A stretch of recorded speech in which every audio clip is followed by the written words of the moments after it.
দিনের শহীদ বাবার মাজারে চাদর চাপালেন কাজল শেখ। বীরভূম জেলার নানুর বিধানসভার অন্তর্গত চারকোল গ্রামে দিনের শহীদ বাবার মাজারে চাদর চড়ালেন কাজল শেখ। মমতা ব্যানার্জি ও অভিষেক ব্যানার্জি সুস্থতা কামনা করলেন। এই অনুষ্ঠান উপলক্ষে আশেপাশে গ্রাম থেকে বহু মানুষ একত্রিত হয়েছিলেন, জাতি ধর্ম নির্বিশেষে। কথিত আছে যে এখানে বিভিন্ন রোগ ব্যাধি ও মনোবাসনা পূরণের আশায় এখানে জাতি ধর্ম নির্বিশেষে সকলেই হাজির হন। বিশেষ করে বৃহস্পতিবার দিন বহু মানুষ এই মাজারে আসেন। এই অনুষ্ঠানে উপস্থিত ছিলেন নানুরের বিধায়ক বিধানচন্দ্র মাঝি ও বীরভূম জেলা সভাধিপতি কাজল শেখ সহ অন্যান্য তৃণমূলের নেতৃবৃন্দ ও বিশিষ্ট ব্যক্তিবর্গ। কাজী আমিরুল ইসলামের রিপোর্ট, সিউড়ি টাইমস, সিউড়ি, বীরভূম।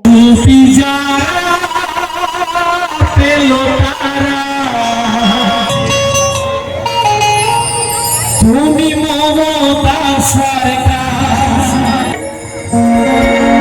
সভাপতি আমাকে জোরে একটা হাত তালি দেবেন।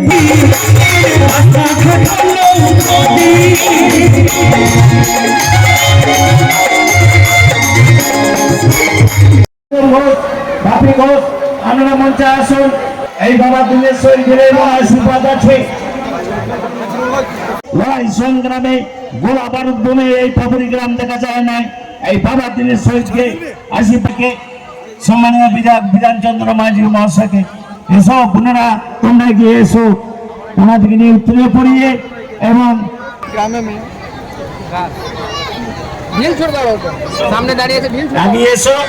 আগে এসে একে একে চন্দনে ফোঁটা এবং ফুলের তোলা দিয়ে ওনাদেরকে আশীর্বাদ করে নিন।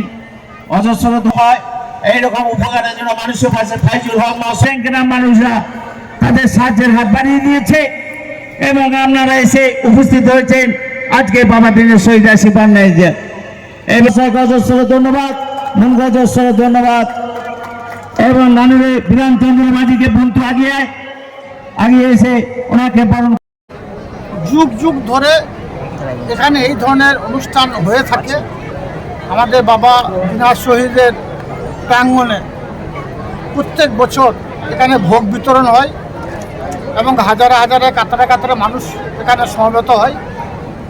যদিও বিগত দিনে এত মানুষের সমাগম হতো না, কিন্তু বর্তমানে চারকোল গ্রাম পঞ্চায়েতের চারকোল গ্রামের অন্তর্গত মানিক খাদিমের নেতৃত্বে ওখানকার ইয়াং জেনারেশন এবং পার্শ্ববর্তী গ্রামের যারা ইয়াং জেনারেশন আছে তারা সকলে মিলিতভাবে সংঘবদ্ধভাবে এই প্রসাদের ব্যবস্থা করেছে।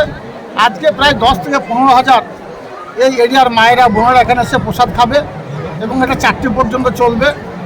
প্রত্যেক বছরটা হয়ে থাকে। যদিও বীরভূম জেলার বুকে যে 51 ফিটে 5টা পীঠ যেমন আছে, তেমনি বীরভূম জেলায় আরও অনেক পূর্ণ স্থান আছে। সেরকম এটাও এই এরিয়ার মানুষ এটা খুব মান্যতা দেয়। এখানে প্রত্যেক বৃহস্পতিবার এই এরিয়ার হিন্দু মুসলমান নির্বিশেষে সকল সম্প্রদায়ের মায়েরা বোনেরা এখানে আসে তাদের পরিবারের সুস্বাস্থ্য এবং দীর্ঘায়ু কামনা করার জন্য। নিশ্চয়ই তাদের আশা পূরণ হয়। সেই আশা পূরণের লক্ষ্যে এখানে এসেছে। আমরাও আমাদের আমন্ত্রণ জানানো হয়েছে। আমি এসেছি, নানু বিধানসভা সম্মানের বিধায়ক সাহেব আছেন, এখানকে আমার অঞ্চল সভাপতি শুরু করে অনেক গুণীজন এখানে উপস্থিত আছেন। আমরা এদের সঙ্গ দেওয়ার জন্য এসেছি এবং এদের যদি কোনো ক্ষেত্রে কোনো দিক দিয়ে কোনো প্রয়োজন বোধ করে আমাদের কাছে সাহায্যের আবেদন করে অবশ্যই আমরা তাদের সাহায্য করব, কারণ এটা ভিক্ষাবৃত্তি করেই এটাকে আয়োজন করা হয়ে থাকে। বীরভূম জেলা পরিষদ থেকে এই পীঠস্থানটাকে উন্নত করার জন্য কোনো ব্যবস্থা নেবেন? বীরভূম জেলা পরিষদ চারগ্রাম গ্রাম পঞ্চায়েতের অন্তর্গত এটা। চারগ্রাম গ্রাম পঞ্চায়েত থেকে অলরেডি পানীয় জলের ব্যবস্থা করা হয়েছে। এখানে যে একটা ঘাট ছিল, ঘাটটাকে বাঁধিয়ে দেওয়া হয়েছে এবং লাইটের ব্যবস্থা করা হয়েছে, সোলার লাইট।